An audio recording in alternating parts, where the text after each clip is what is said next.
មានតែលោកដូណាល់ម្នាក់គត់ដែលខ្ញុំជឿថាអាចនាំមកនូវសន្តិភាពនិងវិបុលភាពដល់ពិភពលោកទាំងមូលតើលោកស្រីនាយករដ្ឋមន្ត្រីកំពុងគាំទ្រយុទ្ធសាស្ត្រសន្តិភាពដោយកម្លាំងអំណាចរបស់លោកត្រាំមែនទេនេះជាសំណួរដែលសមាជិកសភាម្នាក់មកពីគណៈបកប្រឆាំងជប៉ុនសួរទៅកាន់លោកស្រីថាកៃជី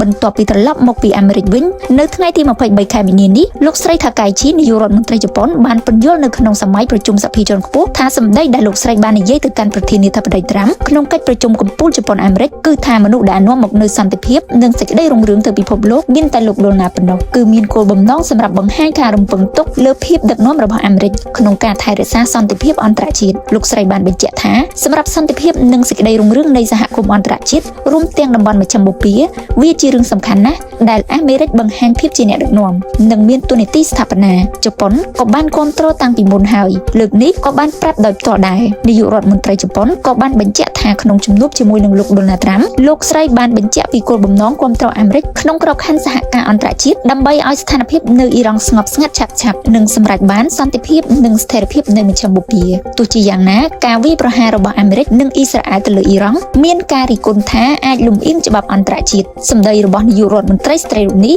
បានបង្កឲ្យមានការពិភាក្សាខ្លាំងទាំងនៅក្នុងប្រទេសនិងអន្តរជាតិសមាជិកដែលមកពីគណៈបកប្រជាធិបតេយ្យរដ្ឋធម្មនុញ្ញលោកស៊ីបាស៊ីនីជីបានសួរថាតើនាយករដ្ឋមន្ត្រីកំពុងគ្រប់គ្រងយុទ្ធសាស្ត្រសន្តិភាពដោយអំណាចរបស់ត្រាំឬបន្ថែមពីនេះនាយករដ្ឋមន្ត្រីបានពន្យល់ថាលោកដូណាល់ត្រាំបានស្នើឲ្យជប៉ុនចូលរួមក្នុងការធានាសុវត្ថិភាពនៃការធ្វើនាវាចរនៅច្រកសមុទ្រហូមឺសប៉ុន្តែលោកស្រីបានឆ្លើយថាក្នុងក្របខ័ណ្ឌច្បាប់របស់ប្រទេសយើងមានអ្វីដែលអាចធ្វើបាននិងអ្វីដែលមិនអាចធ្វើបានហើយបានពន្យល់លម្អិតប៉ុន្តែមិនបានបញ្ជាក់ព័ត៌មានជាក់លាក់ទេ